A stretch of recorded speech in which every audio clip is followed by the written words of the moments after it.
Hello everyone, targeted judiciary channel पे आप सभी का स्वागत है।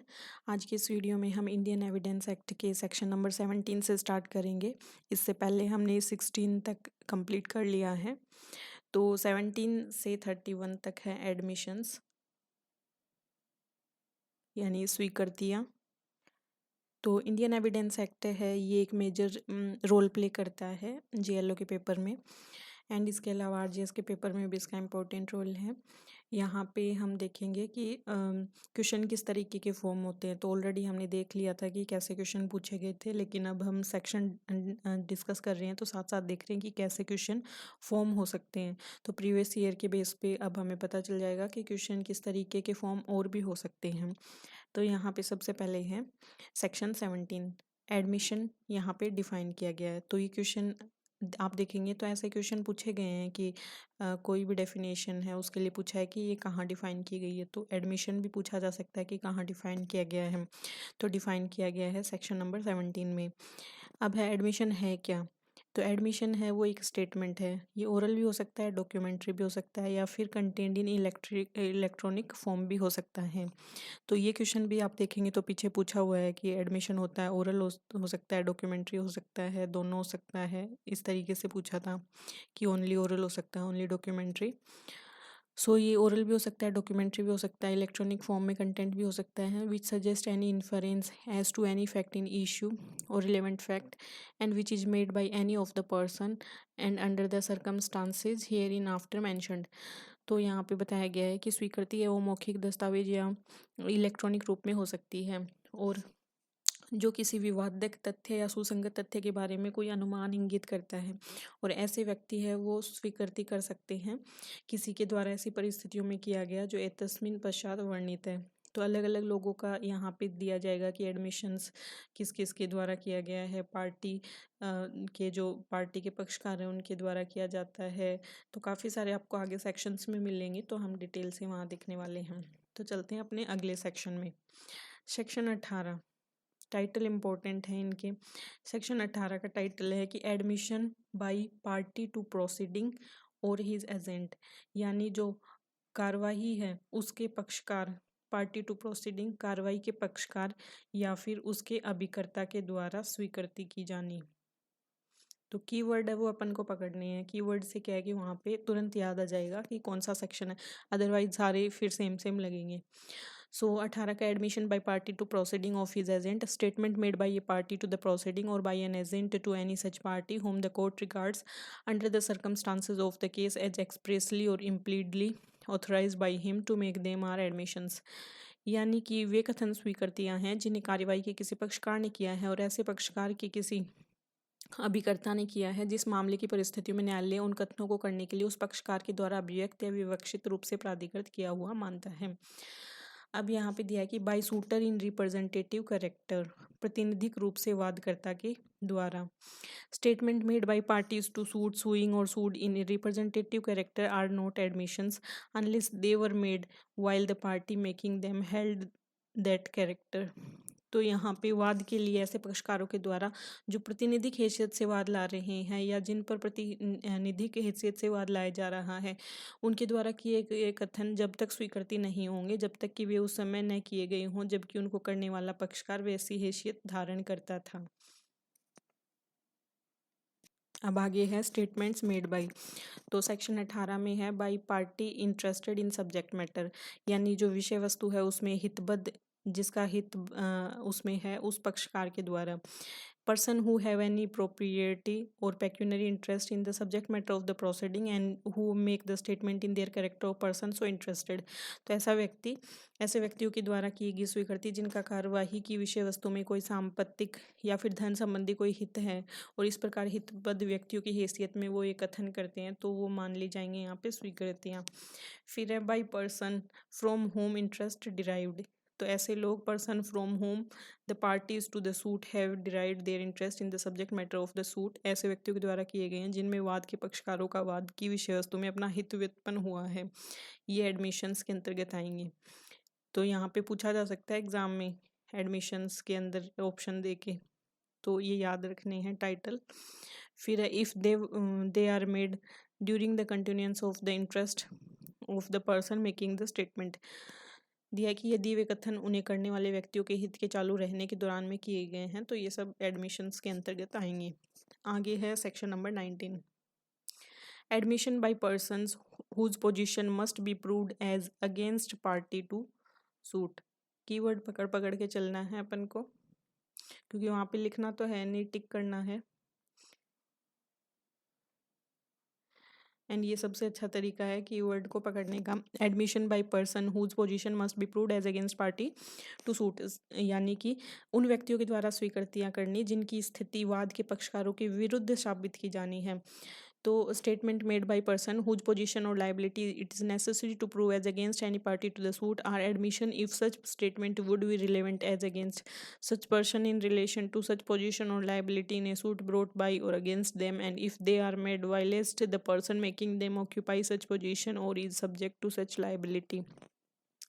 यानी वे कथन जो उन व्यक्तियों के द्वारा किए गए जिनको वाद के किसी पक्षकार के विरुद्ध स्थिति या दायित्व साबित करना आवश्यक है, स्वीकृतियां हैं। यदि ऐसे कथन ऐसे व्यक्तियों के द्वारा उन पर लाए गए वाद में ऐसी स्थिति या दायित्व के संबंध में ऐसे व्यक्तियों के विरुद्ध सुसंगत होते और यदि वे उस समय किए गए हों जबकि उन्हें करने वाला व्यक्ति ऐसी स्थिति ग्रहण किए हुए है या ऐसे दायित्व के अधीन है। अब यहाँ इलिस्ट्रेशन दिए हैं कि A undertakes to collect rent for B. A जो है वो यहाँ पे ख के लिए रेंट है वो कलेक्ट करता है, यानी भाटक संग्रह का दायित्व है वो यहाँ पे लेता है। B sues A for not collecting rent due from C to B. अब बी है वो ए को सू करता है कि उसने सी से रेंट कलेक्ट नहीं किया। अब ए डिनाई कर देता है that rent was due from C to B. A है वो इस बात को डिनाई कर देता है कि सी से ख को यहाँ पे रेंट लेना था। फिर a statement by C that he owed B rent is an admission and is relevant fact as against A if A deny that C did owe rent to B। अब C के द्वारा यह कथन कि उस पर B को यहाँ पे रेंट देना है स्वीकृति है, और यदि A जो है इस बात से इनकार करता है कि C के द्वारा B को रेंट देना था तो वह A के विरुद्ध सुसंगत तथ्य है। तो इलिस्ट्रेशन दे के समझाया है यहाँ पे, यानी a statement by C that he owed B rent is an admission. A का कहना कि ए स्टेटमेंट बाय सी, तो यहाँ पे सी के द्वारा ये कहना कि बी को उसको रेंट देना है वो एक स्वीकृति है कि उसने स्वीकार लिया है। ये एक रिलेवेंट फैक्ट है ए के अगेंस्ट, क्योंकि ए है यहाँ पे डिनाई कर रहा है कि C did owe rent to B, कि सी है उसको बी को रेंट देना है, ऐसी बात से डिनाई करता है तो उसके अगेंस्ट में ये रिलेवेंट फैक्ट है क्योंकि सी खुद कह रहा है कि उसको यहाँ पे बी को रेंट देना है। नेक्स्ट है admission by person expressly referred to by party to suit. तो यहाँ पे कीवर्ड याद रखना है बाय पर्सन एक्सप्रेसली रेफर्ड। तो यहाँ पे है कि वाद के पक्षकार के द्वारा अभिव्यक्त रूप से जो व्यक्ति निर्दिष्ट किए गए हैं उनके द्वारा स्वीकृतियाँ। तो statement made by person to whom a party to the suit has expressly referred for information in reference to a matter in dispute are admissions। 20 में दिया है ये by person expressly referred to by party to suit. Illustration में equation है कि whether a horse sold by A to B is sound, कि A ने जो बी को जो घोड़ा बेचा है वो क्या अच्छा है। तो ए बी को कहता है कि जाके सी से पूछ लो, सी इसके बारे में सब जानता है। तो सी जो अब बोलेगा वो एक यहाँ पे स्वीकृति है। तो इससे आप देख सकते हैं कि admission by person expressly refer to B party to suit. तो पार्टी यहाँ पे कौन है सूट की, ए और बी है। अब ए यहाँ पे बोल रहा है उसको कि सी से जाके पूछ लो, यानी ऐसा पर्सन जो एक्सप्रेसली रेफर्ड किया गया है ये जो वाद के पक्षकार हैं उनमें किसी के द्वारा, और वो यहाँ पे एडमिशन कर रहा है। तो इसका एग्जाम्पल हो गया ये। और इसी तरीके से ऊपर वाले में दिया था कि एडमिशन बाय ऐसे पर्सन के द्वारा whose position must be proved as against party to suit. तो यहाँ पे पार्टी टू सूट कौन है कि ए और बी हैं पार्टी टू सूट। तो must be proved as against party to suit, तो ए यहाँ पे डिनाई कर रहा था कि सी है उसको रेंट देना है, और सी जो है वो यहाँ पे खुद कहता है कि ए को उसको रेंट देना है as against party to suit. तो इसके विरोध में ये बात बोलता है ये, तो ये इसका एग्जाम्पल हो गया। अगला है section number 21, proof of admissions against person making them and by or on their behalf। तो यहाँ पे प्रूफ ऑफ एडमिशन से याद रखेंगे proof of admission against person making them, तो यानी कि स्वीकृतियों का उन्हें करने वाले व्यक्तियों के विरुद्ध और उनके द्वारा या उनकी ओर से साबित किया जाना।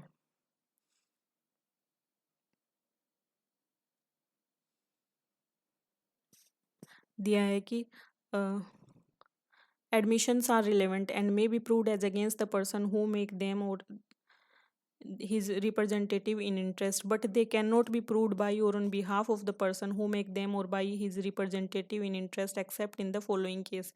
कौन कौन से केस में कर सकता है? पहला तो दिया है कि an admission may be proved by or on behalf of the person making it when it is, कब किया जा सकता है? when it is of such a nature that if the person making it were dead it would be relevant as between third person under section 32। कोई स्वीकृति उसे करने वाले व्यक्ति के द्वारा और उसकी ओर से तब साबित की जा सकेगी जबकि वह इस प्रकृति का है कि यदि उसे करने वाला व्यक्ति मर गया होता तो वह अन्य व्यक्तियों के बीच धारा 32 के अधीन सुसंगत होता। An admission may be proved by or on behalf of the person making it when it consists of statement of the existence of any state of mind or body relevant or in issue made at or about the time when such a state of mind or body existed and is accompanied by conduct rendering it falsehood improbable। कोई स्वीकृति उसे करने वाले व्यक्ति द्वारा उसकी ओर से तब साबित की जा सकेगी जब वह उसके मन की और शरीर की सुसंगति या विवाद्य किसी दशा के अस्तित्व का ऐसा कथन है जो उस समय या उसके लगभग किया गया था जब मन की या शरीर की ऐसी दशा विद्यमान थी और ऐसे आचरण के साथ है जो उसकी असत्यता को अन्यधि संभाव्य कर देता है। एंड इसके अलावा एन एडमिशन में बी प्रूव्ड बाय और on behalf of the person making it if it is relevant otherwise then as an admission. कोई स्वीकृति उसे साबित करने वाले व्यक्ति के द्वारा तब उसकी ओर से तब साबित की जा सकेगी यदि स्वीकृति के रूप में नहीं है किंतु अन्यथा सुसंगत है। इलस्ट्रेशन दिए हैं। अब दिया है कि the question between A and B is whether a certain deed is or is not forced। A affirms that it is genuine, B says that it is forced। कि कै और ख जो है ए और बी उनके बीच में ये प्रश्न है कि अमुक विलेख कूटरचित है या नहीं, तो कै तो कहता है कि वह असली है, ख कहता है कि वह कूटरचित है। अब A may prove a statement by B that deed is genuine and B may prove a statement by A that deed is forged. अब ए है वो यहाँ पे कह सकता है कि जो ख है बी का कोई कथन है कि विलेख असली है तो कै साबित कर सकेगा, और कै का कोई कथन है कि विलेख कूटरचित है तो ख साबित कर सकेगा, किंतु ए जो है अपना कथन कि विलेख असली है साबित नहीं कर सकेगा और न ही ख अपना ये विलेख की कूटरचित है ये साबित कर सकेगा। But A can not prove a statement by himself that deed is genuine nor can B prove a statement by himself that the deed is forged. तो उन्होंने खुद ने जो बोल दिया है वो उसको नहीं ये अब ए ने जो यहाँ स्टेटमेंट बोला है उसको बी प्रूव कर सकता है और बी ने जो बोला है उसको ए प्रूव कर सकता है। नेक्स्ट है ए कैप्टन है शिप का is tried for casting her away. A जो है वो किसी पोत के कप्तान का यहाँ पे विचारण उस पोत को सत्यक्त करने के लिए किया जाता है। Evidence is given to show that the ship was taken out of her proper course, कि उसके उचित मार्ग से उसको दर्शित किया जाता है के लिए साक्ष्य दिया जाता है कि पोत को उसके उचित मार्ग से ही बाहर ले जाया गया था। अब है कि A produce a book kept by him in the ordinary course of his business, showing observation alleged to have been taken by him from day to day and indicating that the ship was not taken out of her proper course। A may prove these statements because they would be admissible between third parties if he were dead under section 32 clause 2। अब क्या है वो अपने कारोबार के time में कोई diary वगैरह रखता है और उसमें वो सब लिखता है जिसके बारे में अभी कथित है कि वे दिन प्रतिदिन किए गए थे जिनसे उपदर्शित है कि पोत को अपने उचित मार्ग से बाहर नहीं ले जाया गया था। क्या इन कथनों को साबित कर सकता है क्योंकि उसकी मृत्यु हो गई होती तो ये कथन अन्य व्यक्तियों के बीच धारा 32 के खंड 2 के अधीन ग्राह्य होते।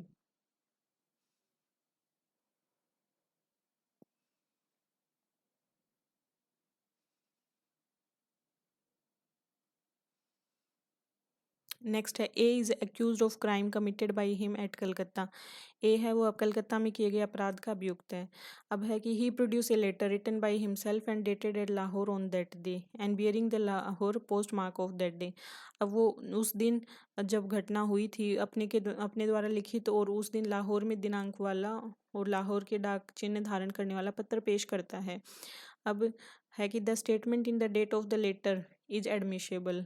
वो एडमिशेबल है क्यों? क्योंकि अगर ए की डेथ हो जाती it would be admissible under section 32 clause 2।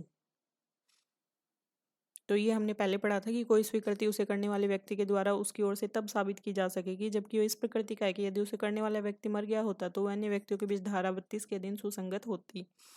अगला है ए एक्यूज्ड है of receiving stolen good knowing them to be stolen. A accused है कि उसने स्टोलन गुड जो चोरी किए हुए माल को रिसीव किया है और उसको पता था कि ये चोरी किया हुआ है।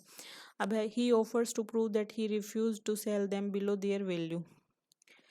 वह यह साबित करने की प्रस्तावना करता है कि उसने उसे मूल्य से कम में बेचने से इनकार किया था। A may prove this statement through they are admissions because they are explanatory of conduct influenced by fact in issue. तो यहाँ पे ये स्वीकृतियाँ हैं और क्या इन कथनों को साबित कर सकेगा क्योंकि ये विवादक तथ्यों से प्रभावित उसके आचरण के स्पष्टीकारक हैं। नेक्स्ट है ए एक्यूज है fraudulently having in possession counterfeit coin which he knew की काउंटरफेट है। ए है वो यहाँ पे जानबूझकर कूटकृत सिक्के अपने पास रखने का अपराधी है। अब है कि he offer to prove that he asked a skilful person to examine the coin as he doubted whether it was counterfeit or not and that person did examine it and told him it was genuine. अब वो बोलता है कि यहाँ पे उसने एक व्यक्ति को बुलाया था, सिक्के की परीक्षा करने को बोला था और उस आदमी ने उसको कहा कि ये सिक्के असली हैं। तो A may prove this fact for the reason stated in the last preceding illustration. तो अंतिम पूर्ववर्ती दृष्टांत में कथित कारणों से कई इन तथ्यों को साबित कर सकेगा। तो ये हमने देखा proof of admission against person making them and by or on their behalf। अगला है when oral admissions as to content of document are relevant। यानी दस्तावेजों के अंतर्वस्तु के बारे में मौखिक स्वीकृतियां कब सुसंगत होती है। इंपॉर्टेंट है section 22 when oral admission as to content of document are relevant. दिया है कि oral admission as to the content of document are not relevant कब तक नहीं होंगे unless and until the party proposing to prove them shows that he is entitled to give secondary evidence of the content of such document under the rules herein after contained or unless the genuineness of a document produced is in question. किसी दस्तावेज के अंतर्वस्तु के बारे में मौखिक स्वीकृतियां तब तक सुसंगत नहीं होती यदि और जब तक उन्हें साबित करने की प्रस्तावना करने वाला पक्षकार यह दर्शित ना कर दे कि ऐसे दस्तावेज के अंतर्वस्तुओं का द्वितीयक साक्ष्य देने का वह एतस्मिन पश्चात दिए हुए नियमों के अधीन हकदार है अथवा जब तक कि पेश की गई दस्तावेज का असली होना प्रश्नगत ना हो। तो सेकेंडरी एविडेंस यहाँ ध्यान रखना है। अगला है 22A वेरी इंपॉर्टेंट क्वेश्चन पूछा गया था when oral admission as to content of electronic records are relevant। तो डिफरेंस बस ये है यहाँ पे डॉक्यूमेंट्स है और यहाँ पे इलेक्ट्रॉनिक रिकॉर्ड्स है आर रिलेवेंट। तो oral admissions as the content of electronic records are not relevant कब तक unless the genuineness of the electronic record produced is in question. किसी इलेक्ट्रॉनिक अभिलेख की अंतर्वस्तु के बारे में मौखिक स्वीकृति तब तक सुसंगत नहीं होती जब तक कि पेश किए गए इलेक्ट्रॉनिक अभिलेख का असली होना प्रश्नगत ना हो। Title is very very important 22A when oral admission as to content of electronic records are relevant। अगला है admission in civil cases when relevant। स्वीकृतियाँ सिविल केसों में कब सुसंगत होती हैं। ये है section 23। In civil cases no admission is relevant if it is made either upon an express condition that evidence of it is not to be given or under circumstances from which the court can infer that the parties agreed together that evidence of it should not be given। Civil मामलों में स्वीकृतियां कब सुसंगत होती हैं। Civil मामलों में कोई भी स्वीकृति सुसंगत नहीं होती है यदि वह या तो इस अभियोग शर्त पर की गई हो कि उसका साक्ष्य नहीं दिया जाएगा या ऐसी परिस्थितियों के अधीन दी गई हो जिससे न्यायालय यह अनुमान कर सके कि पक्षकार इस बात पर परस्पर सहमत हो गए थे कि उसका साक्ष्य नहीं दिया जाना चाहिए। फिर explanation, nothing in this section shall be taken to exempt any barrister, pleader, attorney और वकील from giving evidence of any matter of which he may be compelled to give evidence under section 126। इस धारा के की कोई भी बात किसी बैरिस्टर, प्लीडर, अटॉर्नी या वकील को किसी ऐसी बात का साक्ष्य देने से छूट देने वाली नहीं मानी जाएगी जिसका साक्ष्य देने के बाद धारा 126 के अधीन उसे विवश किया जा सकता है। अगला है section number 24, confession caused by inducement, threat, promise when irrelevant in criminal proceedings। Important है, एक तो क्रिमिनल प्रोसीडिंग याद रखनी है और confession caused by inducement, threat और promise when irrelevant। तो a confession made by an accused person is irrelevant in criminal proceeding if उसको जो कन्फेशन कराया जा रहा है to the court to have been caused by inducement, धमकी से, थ्रेट से, promise having reference to the charge against the accused person proceeding from a person in authority and sufficient in the opinion of court to give the accused person ground which would appear to him reasonable for supposing that by making it he would gain any advantage or avoid any evil of a temporal nature in reference to the proceeding against him।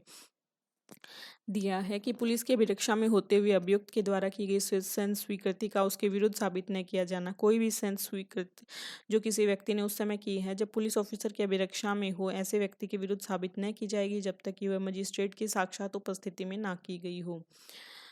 आगे है यहाँ पे, नहीं ये मैंने गलत बोल दिया, उत्प्रेरणा, धमकी या वचन, ये बोलना था क्रिमिनल प्रोसीडिंग वाला। अभियुक्त व्यक्ति के द्वारा स्वीकृति दंडी कार्रवाई में विसंगत होती है यदि उसके किए जाने के बारे में न्यायालय को प्रतीत होता है कि अभियुक्त व्यक्ति के विरुद्ध आरोप के बारे में वैसी उत्प्रेरणा, धमकी या वचन के द्वारा कराई गई है और जो प्राधिकारवान व्यक्ति की ओर से दिया गया है जो न्यायालय की राय में इसके लिए पर्याप्त हो और वह अभियुक्त व्यक्ति को यह अनुमान करने के लिए उससे युक्तियुक्त प्रतीत होने वाला आधार देती है और उसके युक्तियुक्त प्रतीत होने वाला आधार देती है, उसके करने से वह अपने विरुद्ध कार्रवाई के बारे में ऐहिक रूप का कोई फायदा उठाएगा या ऐहिक रूप की किसी बुराई का परिवर्जन कर लेगा। देन अगेन है, अब बहुत ज़्यादा डिटेल से नहीं पूछा जाता, ज़्यादातर टाइटल है इसी से पूछ लिया जाता है। नेक्स्ट है 25, confession to police officer not to be prove, direct पूछ सकते हैं एंड पूछा भी हुआ है 25 या 26 में से, भी याद नहीं आ रहा कौन से पूछा था। तो एक तो है confession to police officer not to be proved, तो no confession made to police officer shall be proved as against a person accused of any offence. तो किसी पुलिस ऑफिसर से की गई कोई भी जो संस्वीकृति है किसी अपराध के अभियुक्त व्यक्ति के विरुद्ध साबित नहीं की जाएगी। 26 में है confession by accused while in custody of police not to be proved against him. तो कोई भी कन्फेशन जो किसी व्यक्ति ने किया है जब वो पुलिस की कस्टडी में था, unless it be made in the immediate presence of a magistrate shall be proved as against such person. कोई भी संस्वीकृति जो किसी व्यक्ति ने उस समय की है जब पुलिस ऑफिसर की अभिरक्षा में था, तो ऐसे व्यक्ति के विरुद्ध साबित न की जाएगी जब तक कि वह मजिस्ट्रेट की साक्षात उपस्थिति में न की गई हो। तो मजिस्ट्रेट की अगर साक्षात उपस्थिति में की गई है तब ये कन्फेशन है वो यहाँ पे उसके अगेंस्ट प्रूव किया जा सकता है। एक्सप्लेनेशन दिया है कि यहाँ मजिस्ट्रेट है ये इंक्लूड नहीं करता head of A village discharging magisterial function in the presidency of, ये उस टाइम यहाँ पे था fort St George or elsewhere, unless such headman is a magistrate exercising the power of a magistrate under the code of criminal procedure code 1882। दिया है कि इस धारा में मजिस्ट्रेट के अंतर्गत फोर्ट सेंट जॉर्ज की प्रेसिडेंसी में या अन्यत्र मजिस्ट्रेट के कर्तव्य निर्वहन करने वाला ग्रामीण नहीं आता है जब तक कि वह ग्रामीण कोड ऑफ क्रिमिनल प्रोसीजर 1882 के अधीन मजिस्ट्रेट की शक्तियों का प्रयोग करने वाला मजिस्ट्रेट ना हो। तो नहीं है काम का इतना कोई। चलते हैं आगे। 27, how much of information received from accused may be proved. Accused से जो इन्फॉर्मेशन प्राप्त की गई है उसमें से कितनी साबित की जा सकती है। Provided that when an effect is deposed to as discovered in consequence of information received from a person accused of any offence in the custody of a police officer, so much of such information whether it amounts to a confession or not as relate distinctly to the fact thereby discovered may be proved। दिया है कि परंतु जब तक तथ्य के बारे में यह साक्ष्य दिया जा सकता है कि किसी अपराध के अभियुक्त व्यक्ति से जो पुलिस ऑफिसर की अभिरक्षा में है प्राप्त जानकारी के परिणाम स्वरूप उसका पता चला हो, तब ऐसी जानकारी में उतनी चाहे वह संस्वीकृति की कोटि में आती है या नहीं आती है, जिसके एतद द्वारा पता चले हुए तथ्य से स्पष्टता संबंधित हो, साबित की जा सकेगी। नेक्स्ट है confession made after removal of impression caused by inducement, threat और promise relevant। ये पूछा गया है कि confession made after removal of impression caused by inducement, threat और promise relevant। तो उत्प्रेरणा, धमकियां, वचन से पैदा हुए मन के प्रभाव को दूर होने के बाद की गई संस्वीकृति सुसंगत है। यानी दिया है कि if such a confession as is referred in section 24 is made after the impression caused by any such inducement, threat or promise has in the opinion of the court being fully removed, it is relevant. कि दिया है कि section 24 में जो अभी हमने पढ़ा था कि confession caused by criminal proceeding में देखा था ना इंड्यूसमेंट, थ्रेट और प्रॉमिस को, कि वहाँ पे जो उत्प्रेरणा, धमकियां, वचन से जो मन पे प्रभाव पैदा हुआ था उस प्रभाव को खत्म करने के बाद में जो संस्वीकृति कन्फेशन किया गया है वो सुसंगत है। और उस टाइम हमने देखा था कि कन्फेशन अगर इंड्यूसमेंट वगैरह की वजह से किया गया है तो वो इररिलेवेंट है। तो यहाँ पे वो है कि उस इम्प्रेशन को रिमूव करने के बाद में अगर कन्फेशन किया गया है तो वो रिलेवेंट है। ये दिया है सेक्शन 28 में। नेक्स्ट है section 29। Confession otherwise relevant not to become irrelevant because of promise of secrecy। promise of secrecy याद रखना है 29 में।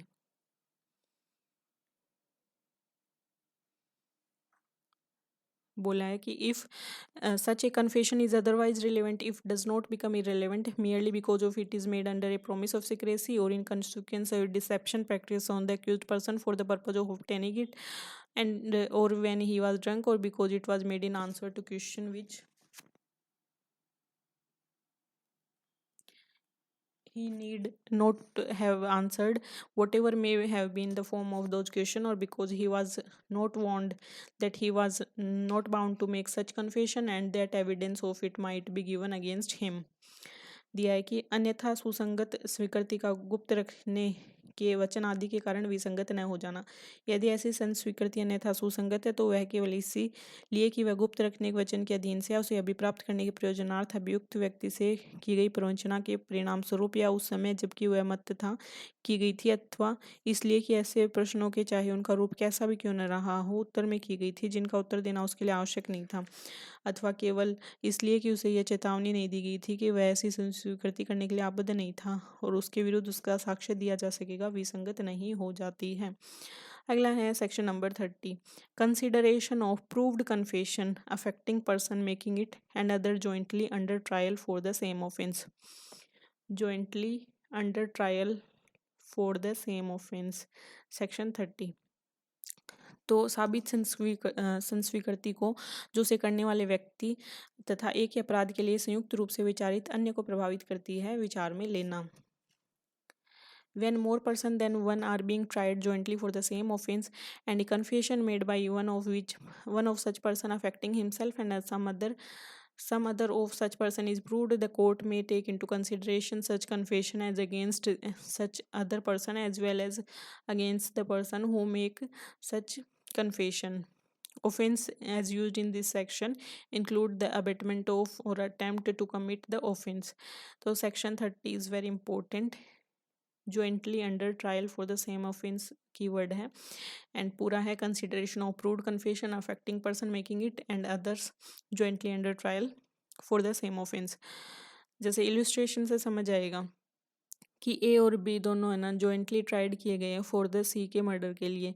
अब इट इज़ प्रूव्ड दैट ए ने कहा कि बी और आई मर्डर्ड सी, की बी और मैंने सी का मर्डर किया। The court may consider the effect of this confession as against B. अब ये जो कन्फेशन था ए का, इसको यहाँ पे बी के अगेंस्ट भी यूज किया जाएगा। क्यों? क्योंकि ये दोनों को जॉइंटली ट्राइड किया गया है, यही बात यहाँ की गई है। नेक्स्ट है कि यहाँ पे है A is on his trial for the murder of C. A के अपने ट्रायल के लिए यहाँ पे evidence, there is evidence to show C was murdered by A and B and that B said A and I murdered सी।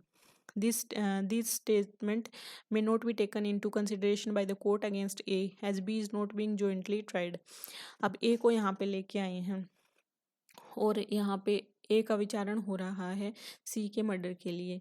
अब दिखाया गया है कि साक्ष्य है कि सी की हत्या ए और बी दोनों ने मिलके की थी और बी ने ये बोला था कि मैंने और ए ने मिलके हत्या की है, लेकिन यहाँ पे जॉइंट ट्रायल नहीं हो रहा, इसलिए कै जो है ए उसके विरुद्ध विचारार्थ नहीं ले सकेगा न्यायालय इस कथन को, क्योंकि यहाँ पे जॉइंटली ट्रायल नहीं हो रहा। ये डिफरेंस है बस। नेक्स्ट है 31 admissions note conclusive proof but में एस्टॉपल्स। यहाँ है कि स्वीकृतियाँ जो है वो निश्चायक सबूत नहीं है कि भाई स्वीकृति एडमिशन कर रहे हैं, अभी प्रूफ नहीं है, वो कंक्लूसिव प्रूफ के रूप में नहीं ली जा सकती, लेकिन उनको कंसिडर किया जाता है, वो रिलेवेंट होती हैं कि भाई कोई भी स्वीकार रहा है किसी चीज़ को तो उसको उस एंगल से देखा जाता है, वो खुद में कंक्लूसिव प्रूफ थोड़ी हो जाती हैं।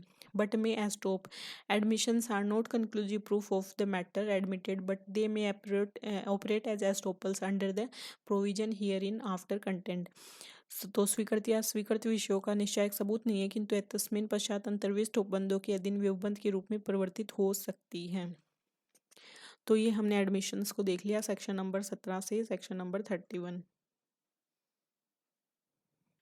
अब नेक्स्ट जो है वो हम हमारे नेक्स्ट वीडियो में स्टार्ट करेंगे सेक्शन 32 से। So keep watching and keep sharing. Thank you so much. Have a nice day.